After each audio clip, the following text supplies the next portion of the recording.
Welcome to Community Conversations with State Attorney Bain, your talk show for insights on the criminal justice system, community issues, and public safety in Orange and Osceola counties. Join State Attorney Andrew Bain as he dives into the issues that matter most to you, keeping it real every step of the way. All right, good afternoon, everyone.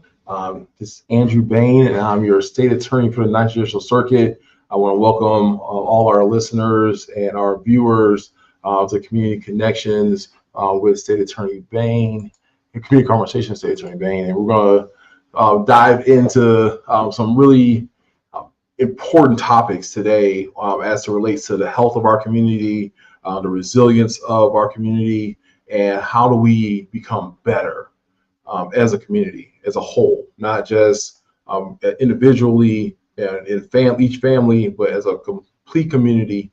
How do we become healthier, better, in the best mindset that we can have?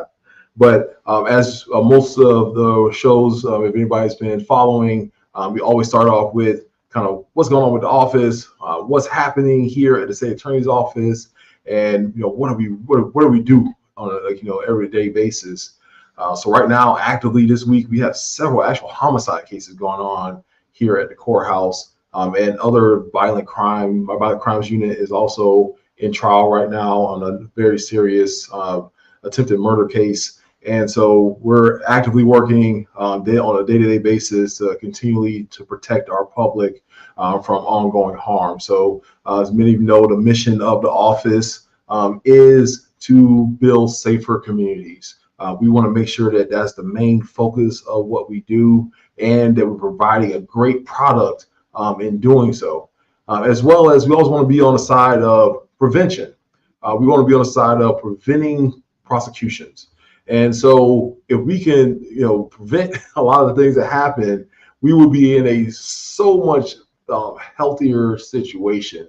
And we have been working on that in multiple programs that you hear about throughout the time that we have time to spend together over the next several weeks.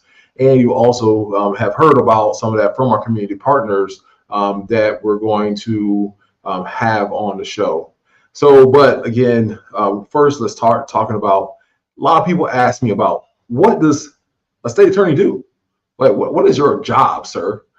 So my job in the law is described as, I'm the person that represents the state of Florida as far in prosecutions of cases. And so as the chief prosecutor, as the head guy, I have several jobs that go along with doing that. Our office next week, for the first time, will be staffed, fully staffed. We'll have almost 180 attorneys or prospective attorneys working for the office for the first time in several years, almost over a decade. And so we are, pumped up for that potential, pumped up for the ability that's going to give us to handle the caseload that comes at us every single year. So our office takes in somewhere between 50,000 and 60,000 cases a year. And so that's a crazy number. And we always have staff that needs to be able to come in and make sure that they're able to handle the caseloads, be able to handle the fast-paced work, be able to be sympathetic and empathetic when it comes to our victims, be able to support the prosecution in a way that's going to, again, build a safer community, then make sure that we're not going to have the high recidivism rates that we've traditionally had in the past. And so there are a lot of things that go into doing that. But my main job is to manage those about 180 attorneys that we're going to have starting next week, and also have the capacity to deal with all the other staff that we have. So we have about 400 in total people that work here in the office. That's both in Orange and in Osceola County. And so we have a tremendous amount of work that goes into doing that. And that's managing the people that work for this office. That's part of the deal. Like, I'm the managing partner, if you can think about it, for the president or CEO of a relatively decent large company. And so that's about budgeting, that's about finances, that's about dealing with what the taxpayers give us. So our taxpayer budget is around a little bit less than $40 million.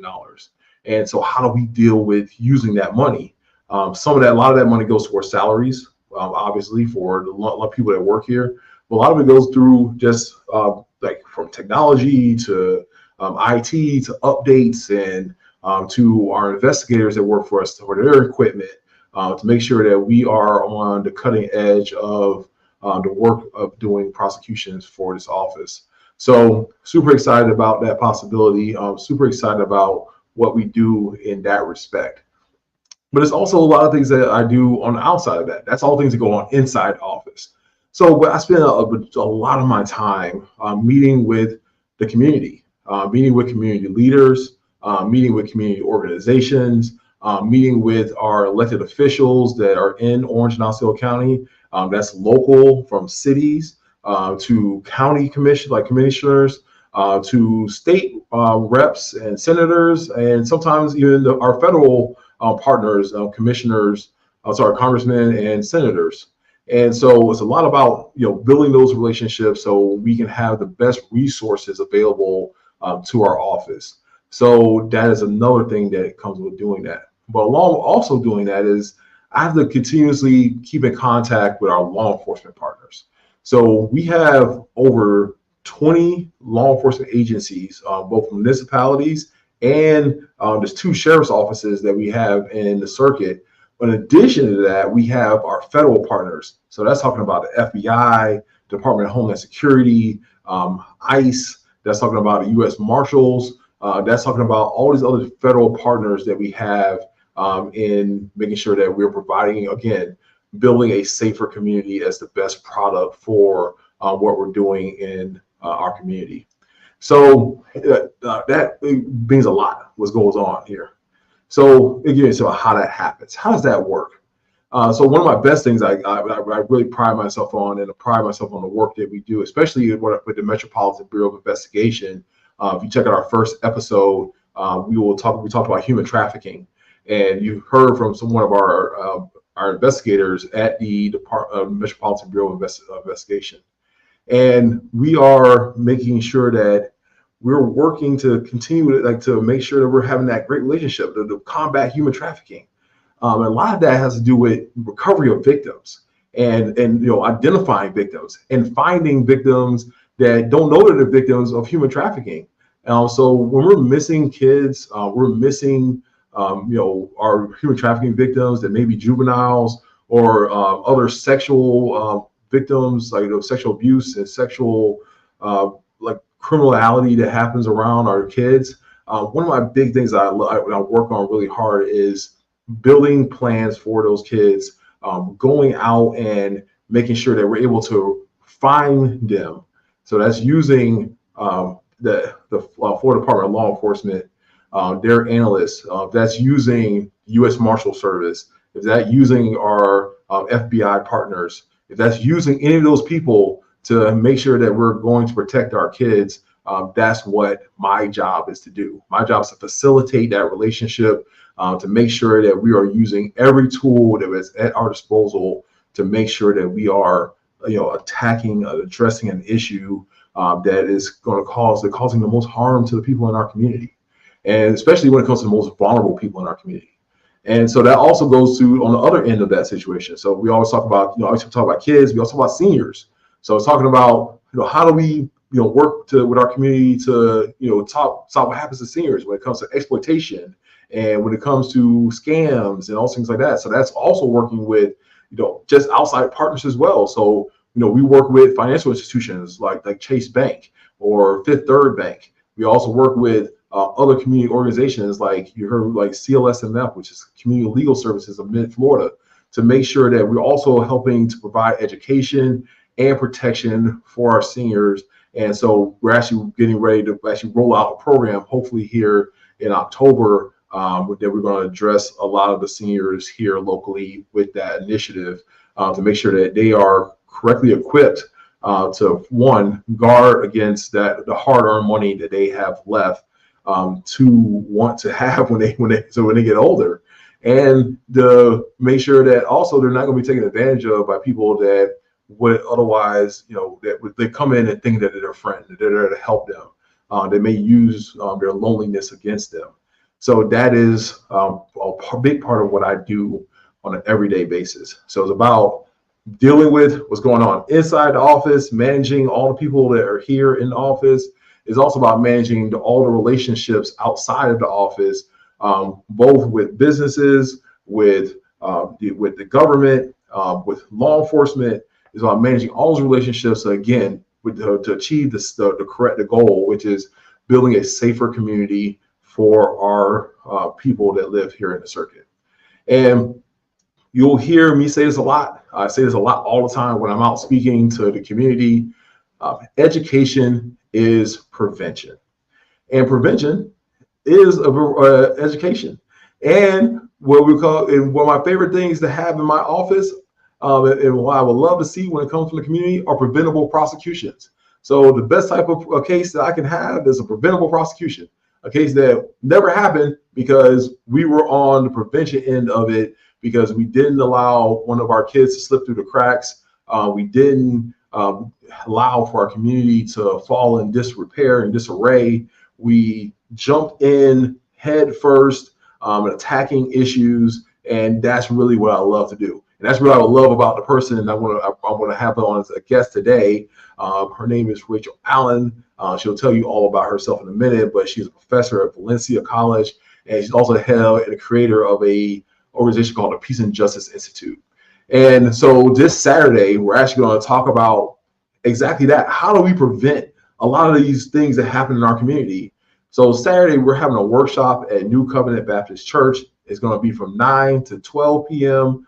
You can sign up for that workshop on our link, or you can sign up for our newsletter that went out, and you can access to sign up for that workshop again from 9 to 12 at New Covenant Baptist Church on Rio Grande on Saturday, August 3rd. And we're going to talk about in that workshop one of my favorite topics to talk to parents about, to talk to our pastors and faith leaders about, and it's talking about with something called PACEs. So those are positive and adverse childhood experiences.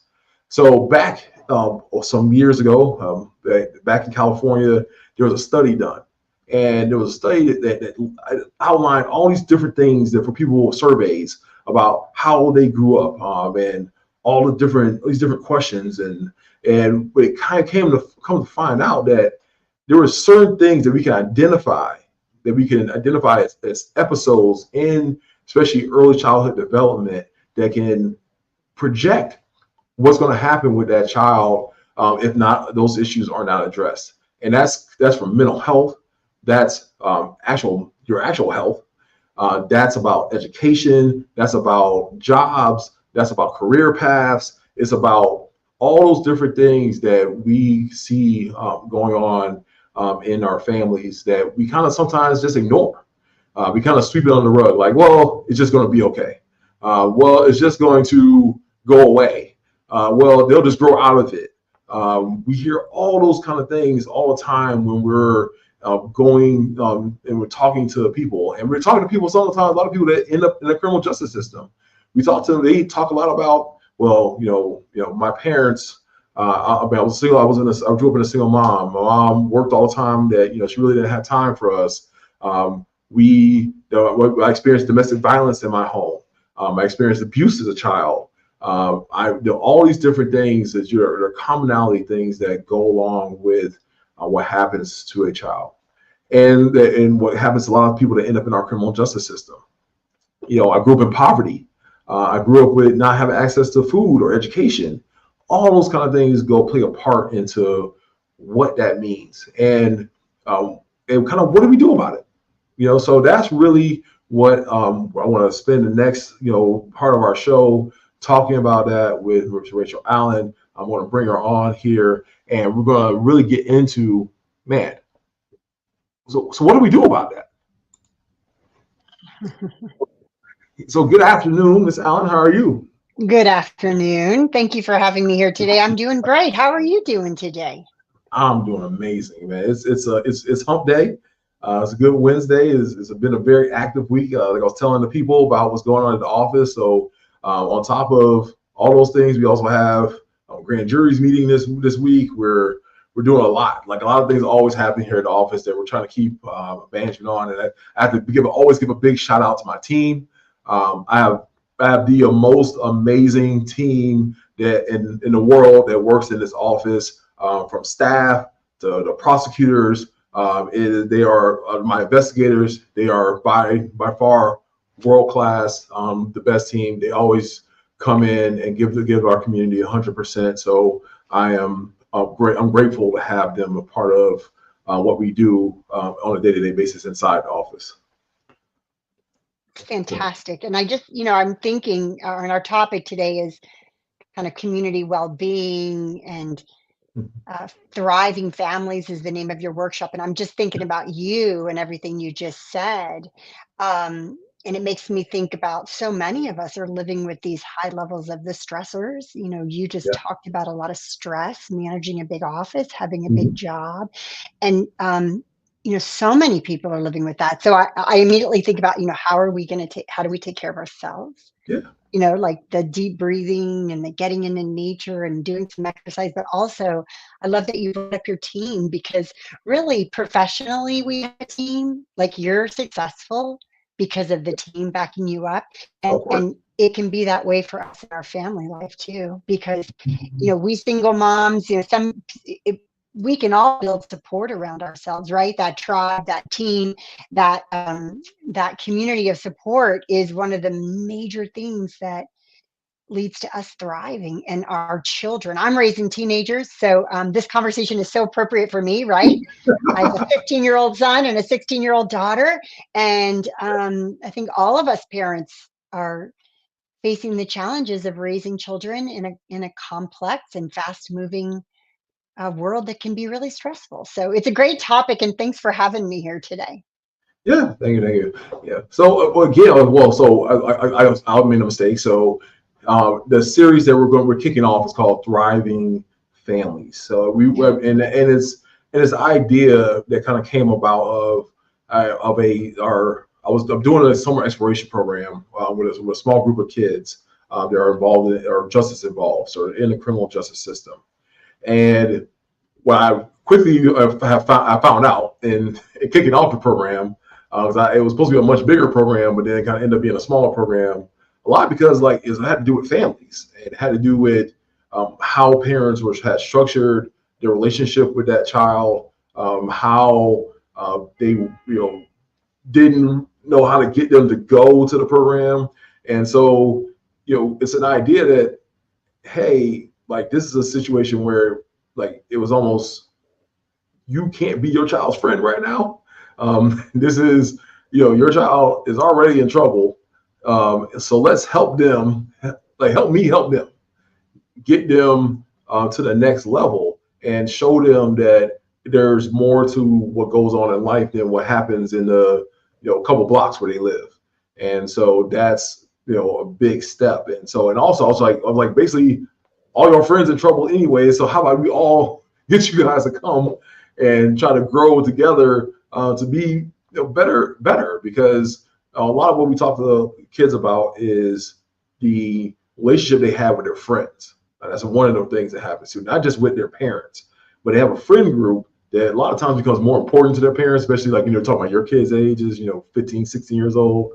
And so who those people are and what they stand for kind of determines what happens in their life and what happens to them later on, because you're gonna get sucked. All the trouble you're gonna get involved in is you got sucked in with your friends doing something y'all shouldn't have been doing. So here we go. So that is really kind of how this all came about, and trying to find out, hey, how can we build better families? Not just deal with the kids that are criminal justice involved, but how do we then take that and spread it to the family and try to uplift them, build them up, get them involved. And so we had some great partners coming in on Saturday to be involved. And so I'll get to that a little bit later, but let's talk about who you are and talk about the Peace and Justice Institute and how we all traveled to Miami for Christmas. Well, this is so great. I just want to say, well, I'm Rachel Allen, and I'm the executive director of the Peace and Justice Institute. And like you, we have an institute of this nature in Central Florida that's working to build the culture of peace and justice through Mhm. a resilient culture, a kind and compassionate culture. But we have this institute because I also have a community of practitioners surrounding me, with me, walking forward together to do this work. And they come from all walks of life, all areas of the community. We are like the roots under a tree spreading out throughout this region, and certainly the Ninth Circuit. So, and we're doing this work together. And I wanted to just tell you, and while I was a professor at Valencia College for 26 years, and now I'm the executive director of PJI, which is independent from the college, I come to this because of my own experience. Like, I come to this work really even of building peace and looking at adversity in childhood because of my lived experience. So this year I have 29 years in a 12-step program. I'm sober. But what that tells you is, while it's a fantastic thing that I'm 29 years sober, it gives you a little window into maybe how challenged my life was 29 years ago when I stepped into AA and stopped drinking and stopped using any drugs. And I tell this story because I don't think I'm alone. I mean, I know I'm not alone in having family challenges. So I come from a family that has mental illness, bipolar disease, depression, clinical depression. There's been abuse of all kind. There's drug addiction, alcoholism. I want people to know that with whatever they're struggling with, their family, none of us is alone. There are so many of us. And I think what we've learned in this work about building a resilient Central Florida is that the secrets we keep because of the shame, like being an alcoholic or having troubles with money or gambling or food addiction, whatever it is, we're not alone. Nobody is alone. And the brilliance of building this resilient community is ending all the secrets, like trying to pretend, you know what I mean, that we have it all together, Mhm. and learning how to just ask for help and talk about it. So we are trying to create a culture where we can talk about it. And Yeah, parents that have children who are struggling are not alone, right? And so we need to share and talk to one another about it. yeah. I was like, I mean, because I'm like the half age of yours. My kids are like the half age of yours, and one of the biggest things always is that even there's no handbook. Uh, really, there's a bunch of books you can read, I guess, from parenting, and then there's some philosophies you gotta attach them to, but it doesn't all work for each family. Like there's all those different things that go on. So how do we do this? Like like you got these independent humans that now live with you, and you love them. You you provide for them, and then you're trying to navigate that relationship. So it's always something that's like I said again, is not alone. And then so uh, you know I've had a couple of friends also commit suicide for that. They say that, and I always think in my mind, I was like, man, what happened that they felt that they were that alone? That like, and I felt bad as a friend sometimes. I'm like man, like what made you feel like you couldn't pick up the phone and call me and tell me, hey, I'm hurting, or I'm depressed, or I have all these things. I have these things going on. I have this darkness that's taken over my life. What made it happen when you feel like you couldn't do that? So that's also just one of those very, kind of things that I always think about mine. It's like when I talk to people, like, you don't have to hide it. I mean, it's fine. Well, I'm not Yeah. perfect.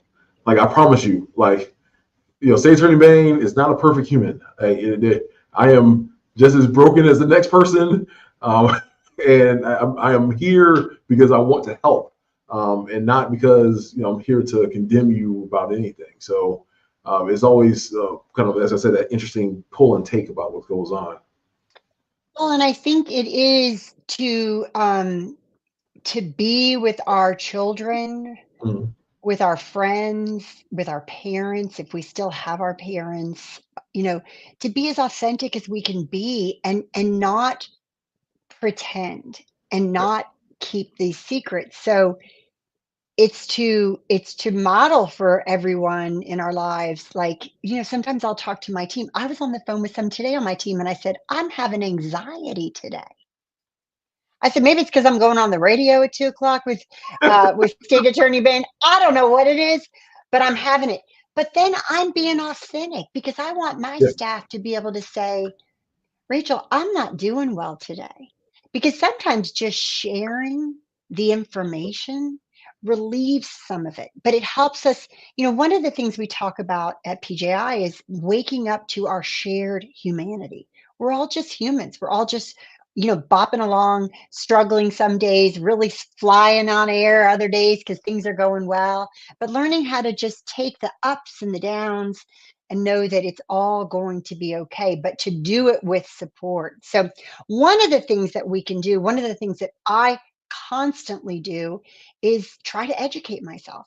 So, in the workshop on Saturday, which is intended for parents and families, and it's intended for the attorneys that work for you Yeah. because they're responsible for prosecuting, for learning who is this person in front of me, how did they get in this situation, and what do we need to do to solve for it to create a safe community.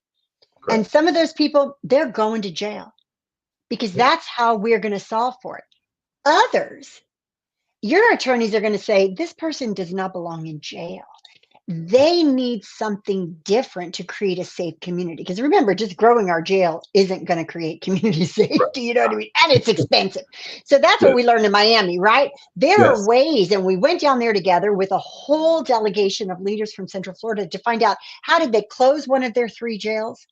How are they solving for the people who are living homeless, oftentimes with mental illness?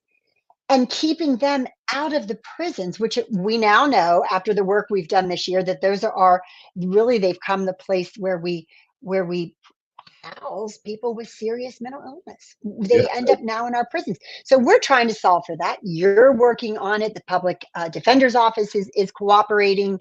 The county, the homeless shelter, the domestic violence shelter, right? All of us, right?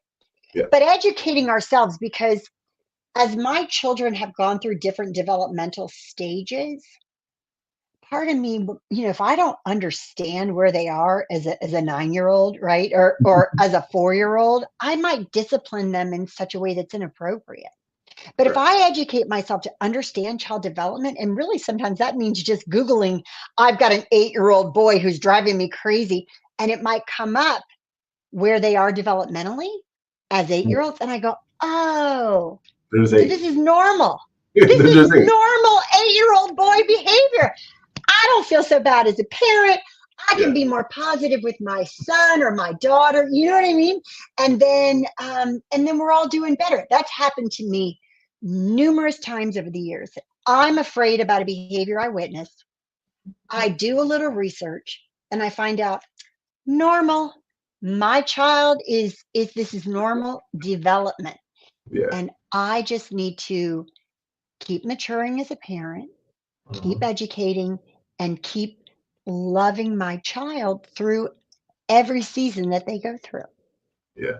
And that happened to me too as a kid because I'm a big man. I was a big kid too. So it didn't happen overnight.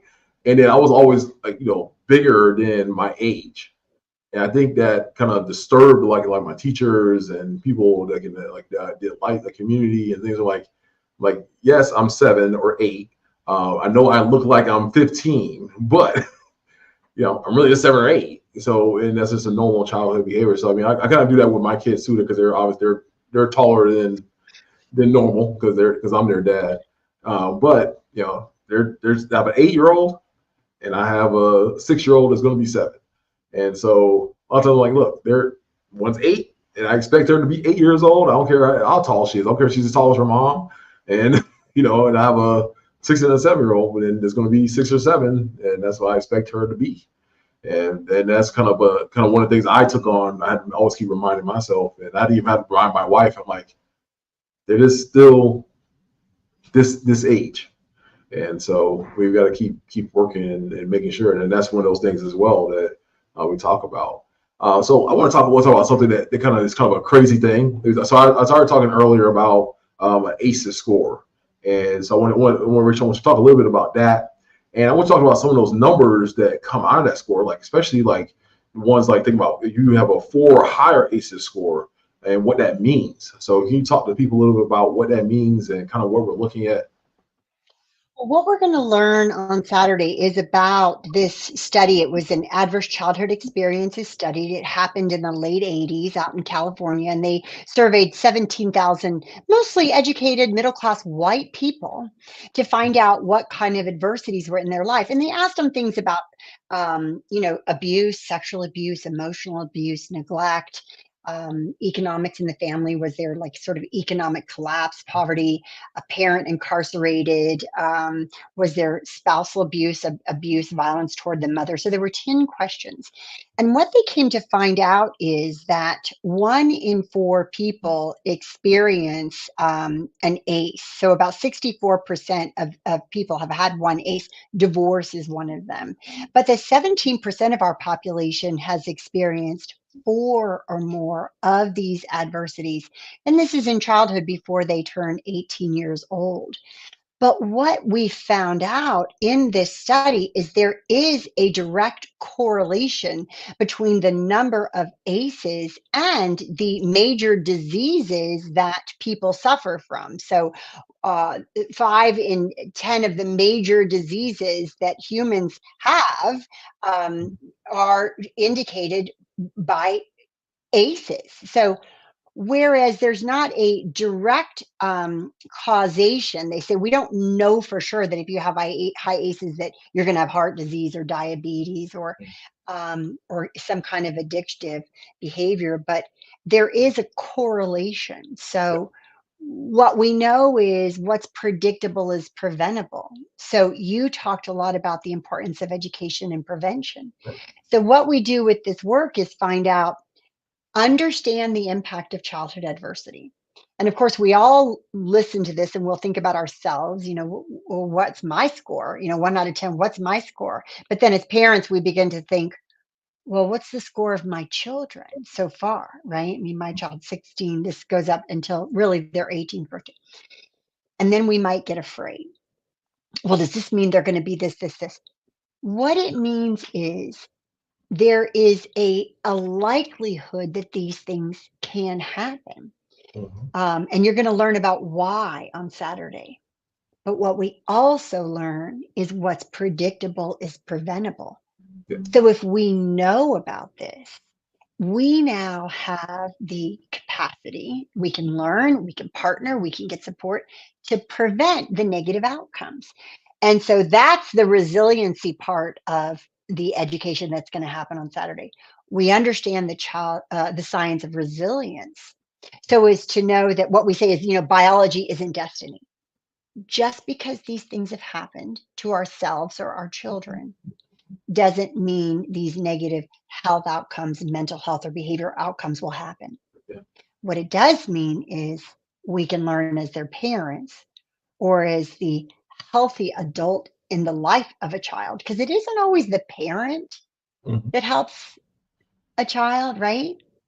Yeah. Sometimes it's just that healthy adult, and they call them well-regulated adults. And well-regulated means like when things get really hairy and crazy, I can stay calm. I can stay thinking and make good decisions. So we need what we're working on, right, together and in community with all of our fellow practitioners and leaders, is building as many healthy, well-regulated adults around us, and so they can surround our children. Yeah. And so even children who go through high levels of adversity, we call it toxic stress. And you'll learn about that on Saturday. They can still come out the other side with great outcomes, great life outcomes. So this is the good news. And this is what we're trying to educate for in our community and work together to create a resilient Central Florida. Yeah. And that's really the most important thing. So, I mean, I think about all of the kids, especially that we work with, both the ones that are justice involved and our victims, especially more particularly. I think about some of the recent cases that we've dealt with, and I just think about all these traumas, what I mean, all these things that go on in a lot of these kids' lives, and then we kind of normalize them. They've all become kind of normalized in their own communities, and a lot of times in their own families, and that's like the kind of thing that, like, how do we get to that? How do we, like, kind of disrupt that? Because I mean, I think in my mind, like, where I grew up, um, you know, things were kind of some things like that now that I'm like that would never happen in my neighborhood where I live now. Like, were like a normal thing, like it was a normal thing, like, somebody hollering, fighting in the middle of the night, or there was somebody shooting, like, I was staying with my brother-in-law, like, where he lived, my god brother, where he lived, and stuff like that. Like, somebody was shooting a gun, or there's alcoholics in the street, or drug addicts, and people selling drugs and those kind of things like that. So, like, I'm like, but that was just my world. I didn't really realize there was a different kind of world until I got to the University of Miami. So we were down. Went from where I was in Broward County, and I went down to Miami and Coral Gables. I was like, people live. People live a different lifestyle. Trust fund kids and old trust fund kids, not just where they're 60-year-old trust fund kids.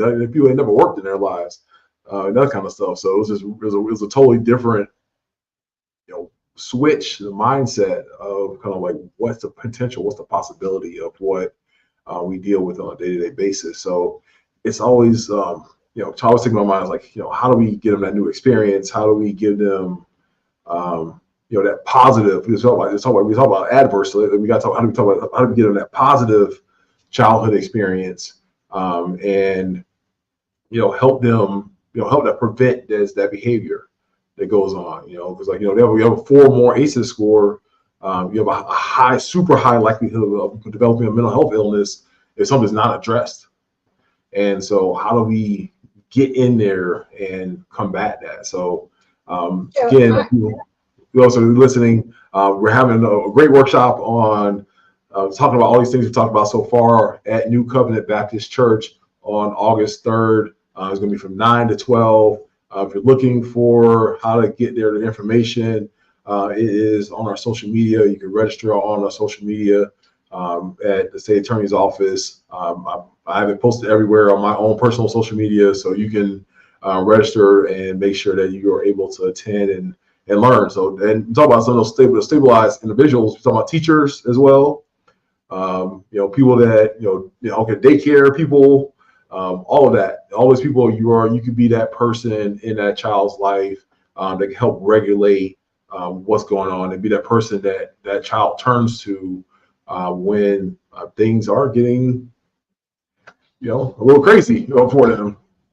So I want to appreciate, your sharing about some of the experience you had in childhood, and now this different experience you're having, because that capacity for empathy and understanding is really, important. And having this vision of providing children and families with a vision for what's possible, something different. So Yeah. it definitely doesn't mean normalize trauma. Like, we don't want to normalize it. We want to be able to talk about it. So it is, you're right, at the preschool, to be able to talk to people about what's really happening in a home, not keep it secrets, to teachers, to coaches, to pastors, to to people that can support us and love us as parents. But also, what's incredible in the science is there is this term called PTSD, and you've heard of it, right? They coined that with the Vietnam veterans who came back and they had this Correct. post-traumatic stress. Well, what they realized in the research is that people who experience, sexual abuse, violence in the home, well, that causes PTSD as well. So children live with PTSD. But what's interesting in the resilience research is this term that is called post-traumatic growth. And so what it means is we can bury trauma deep in us and then just have all of it manifesting throughout our whole lives with our behavior, our addictions, our mental, like could be some negative outcomes if we just bury all this difficulty, hardship. Or we can grow our capacity to talk about it, to bring it into the light. And from that, what many people discover is that, wow, I went through a lot and look at me. I'm alive, I'm functioning, I'm growing, and I have the capacity because of my challenges even to get better and then help other people, right? Through the example of saying, I got through it, you can get through it too. And that's post-traumatic growth. And that happens when we can face the trauma, not bury it, not hide it, not normalize it, Mhm. grow through it, acknowledge I had that. I'm getting help. That could be counseling. That could be talking to our pastor. That there's lots of support groups. Mhm. There's lots of ways to grow through stuff. And then becoming a vehicle of support and mentorship and change for others. That's when people look back and they, in AA, there's this saying, some alcoholics say, I'm a grateful recovering alcoholic. And you might wonder, why would an alcoholic be grateful? I'm Well, alive. because they're alive, because they Yeah, faced their addiction, they don't right. drink anymore, and now they're living a good life and they're actually helping people. So, Yeah. this is what's possible if we do this work together, learn Mhm. to admit, be authentic, help one another, and then ultimately get what you're after, which is a safer community. And what we're building is a culture of peace and justice, right? So, Yeah, that's what we're we can doing. do it. Yeah. Yeah, I am convinced. I think there is a lot of room in what I do to, kind of just be drawn down, because I tell everybody like, look, we deal with some evil here in my office, and we deal with some things that we have to address as that, and not call it anything else. And so, how do you not get bogged down by that? People are like, how do you sleep at night? How do? Because I'm like, because I know that there is a path forward, for us as a community if we decide to work together to make it happen. And I believe it with every part of my being that we can do it. It's not going to happen immediately. It may not even happen in my lifetime. I may be old, dusty, and buried by the time it happens, but it will. It can happen, and so we have to go about it in that way, and not just look at it as like, well, it's the end result. Nothing's going to happen. Nothing's going to change. We can't do anything about it. They had this hopelessness mentality, and we talked about while we were down there in Miami. We talked with with Judge. Um, with Judge Stevens, Lifeman. Judge Lightman, and we talk about this learned helplessness that kind of comes about in our community, and kind of how poisonous that is. It's like we was talking about. I'm like, this is like a tumor, like what I mean, it's just like a spreading cancer throughout our community that is just hopelessness. Like people are just gonna like, nothing's gonna change. Just just full of just hopelessness, and I can't. I was like, man, I can't live. I don't live in a world like that. I mean, like I've seen in my own family, people go from, living on the street almost basically to, being, back into our community and back into our family and back into our society. I've seen, even people in my friend circles like that decide to do something real crazy, like when they were younger and they had to go to prison for a little while. And because they were super dangerous, and then to come back out and open businesses and be great fathers to their kids and all that kind of stuff like that. So like I've seen it happen, I've seen, but I also seen the other side of that too. Like some people didn't make it, had to bury some friends. One of them that was involved in some stuff that he shouldn't have been involved in, and end up getting killed. And so there's different ways there's so many ways we can just keep pushing to make that happen. And it is one of the things I'm super excited about, especially in the work that we do together, And there's it's just one little small step at a time we can get there. And so I'm a firm believer in hope. Hope is the key to life almost a lot of times, because without it, like I said, I think about like some of my friends that I've lost, that committed suicide and things like that, because somewhere they lost hope.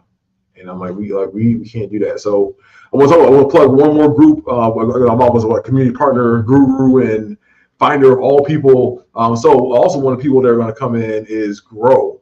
Grow is a nonprofit organization. They're going to help us with a little trauma type things for kids. And what they do is provide recreational equipment for kids that in these low income areas and lower resource areas. So places where may not have a park or a place where they can do PE or rec.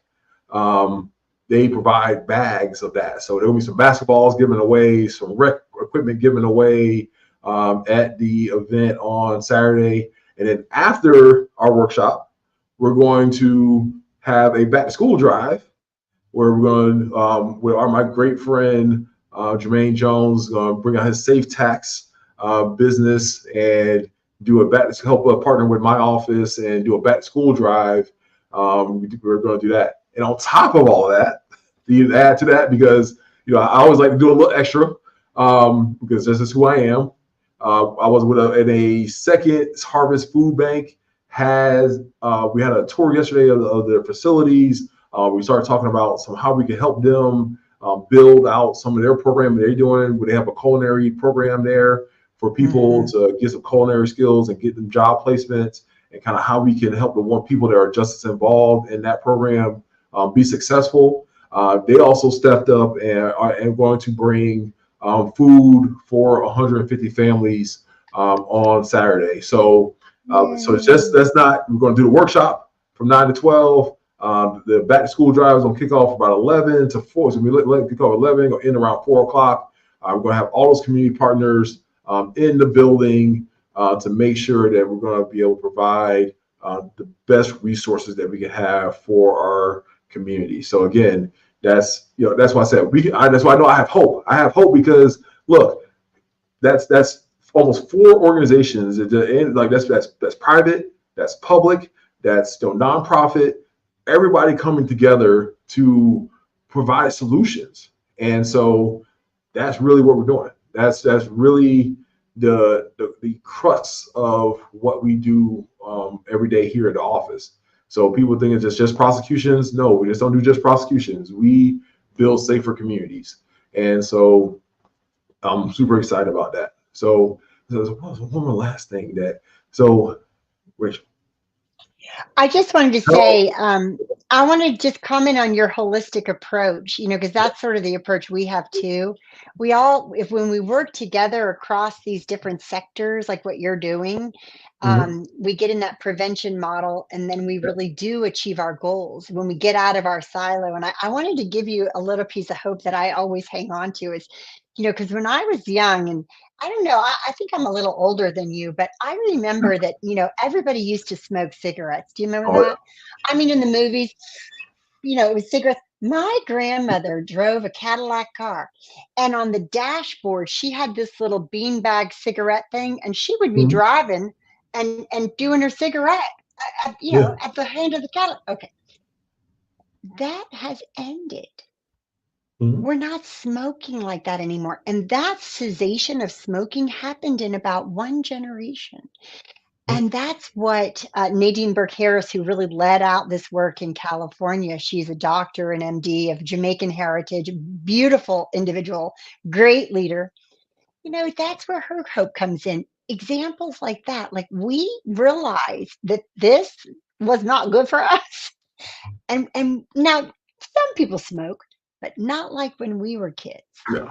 And so we can, in a generation, educate people to understand ACEs and do this kind of collaborative, multi-sector work so that we lift up children and families and parents and really do go upstream, prevent, and build healthy communities. So I'm excited to work with you, Honorable State Attorney Bain. I really am. I appreciate your approach and what you're doing, and just, I appreciate the partnership. We all do. Yeah. Thank you.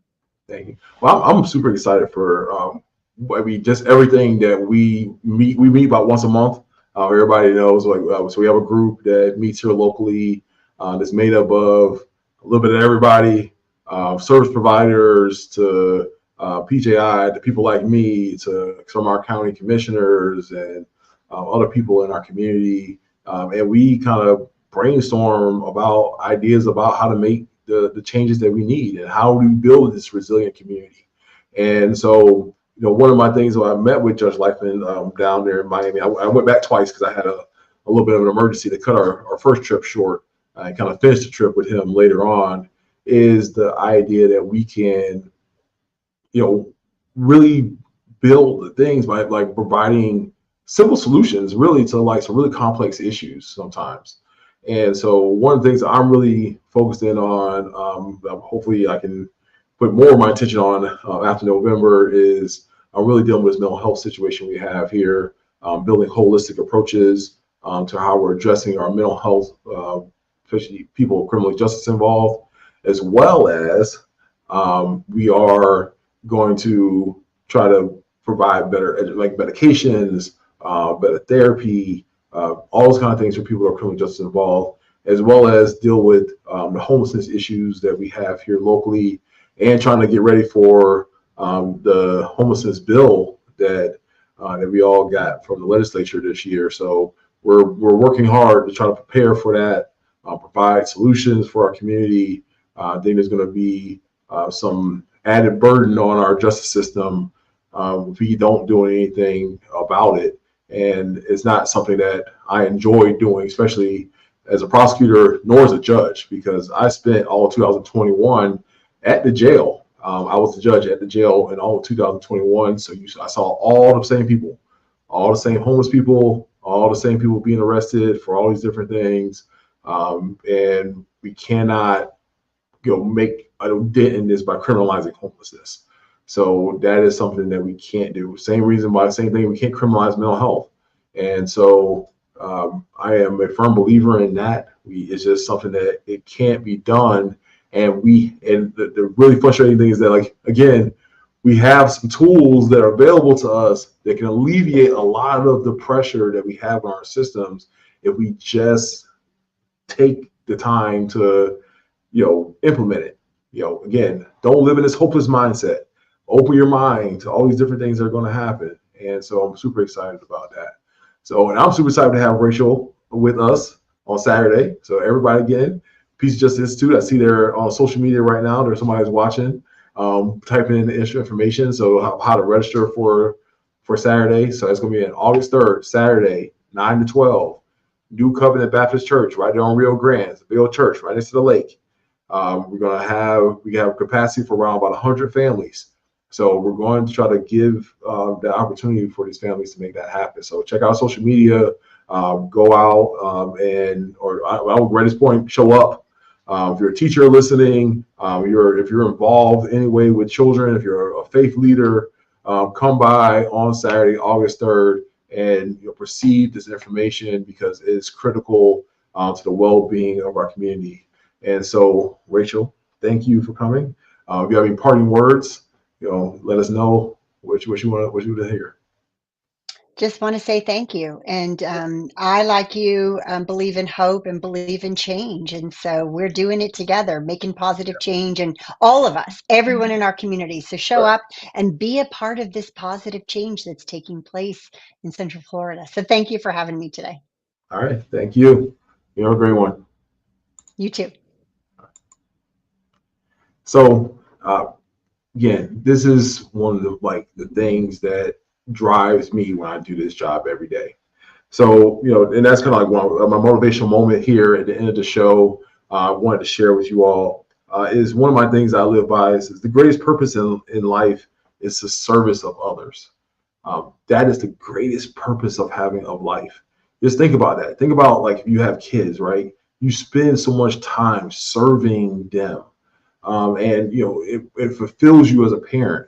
And so it is something that is pushing us every single day here at the office. It pushes me every single day. So when I get up every day, sometimes I'm tired because I've been working all day here. I continue to work out in the community in the evening, and sometimes it's late to the evening, and then we have a chance to really come about and talk about. So Jose, if you want to reach out to my office, we'll reach out to you soon. But it's something that is so important about our lives, and so important about what goes on. And so when we work together, when we decide to serve together, it is critical. We can do so much. I can't really express to you what the possibilities and how endless they are if we decide to go about working together to make things happen, and how just our world can be at that point. We talk a lot about justice, criminal justice and things like that. Think about a world if we're working together in a common goal of just becoming a safer community, or two, just becoming a resilient community, or and three, just becoming a healthy community. And becoming a healthy community, and what we can do to make that happen. And it's about building relationships with people, and it's about our leaders in our community continuing to build that relationship with our community. And so, it's something that drives what we do every single day here at the office. So I want to give a big shout out again to all my community partners that are coming to make Saturday happen. That's Second Harvest Food Bank. Big shout out to them. They are going to be providing meals. Food insecurity is one of those ACEs scores. So we're talking about food insecurity and the availability for food. That is an ACEs can get you an ACEs score. So that's something we can do something about. We can feed people. I mean, we have food. Like we can feed people that need food. So that's something we can do as a community. That's something that I think we should and have to be doing as a community. So we can do that. We can do it. And then so that's Grow. They're doing something like right now. They're talking about trauma with related to kids as well. So how do we give kids an outlet to their trauma? Sometimes kids can't, like, one of the biggest things that is frustrating for me that I have to witness a lot is kids can't escape their trauma. They can't escape their families. They can't escape their neighborhoods. They can't escape all these generational and environmental traumas they have. So what tools are we giving them to make that happen? And if you get a chance to talk to my good friends at Grow, you'll tell you that just giving a kid a basketball and just giving them the ability to just dribble a basketball and have that physical activity with that child can dramatically reduce the amount of trauma that they have in the community. I want to give a big shout out to New Covenant Baptist Church for allowing us to use their facilities, for allowing us to have a place to pour into our community.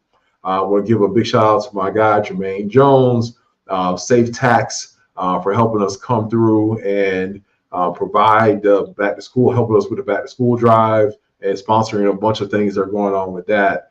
And so we're super excited about the possibilities of all the things to make it happen in our community. And I'm so thankful to have a community that has the people in it that's willing to pour in, that's willing to stand in and do the work. And that is, so important, so vital to what we do as a community and as the success of what I do here at the office. And so, yes, we provide training for my attorneys. They have laws they have to learn and all the things that they have to do to keep our community safe. But it's incumbent upon me as the state attorney for this circuit and for what we do to make sure that we're doing the best for our community. We are putting our best foot forward. we are victim-centered, and we're going after and looking after our victims, especially when it comes to our kids. That we're doing every single thing that we can do to uplift and build a strong community. So until next week, I love you all. I'll see you again on Community Conversations next Wednesday from 2 to 3. And I hope you all have a blessed day. You've been listening to Community Conversations with State Attorney Bain. Join us again next Wednesday from 2 to 3 p.m. for another episode. You've been listening to Community Conversations with State Attorney Bain. Join us again next Wednesday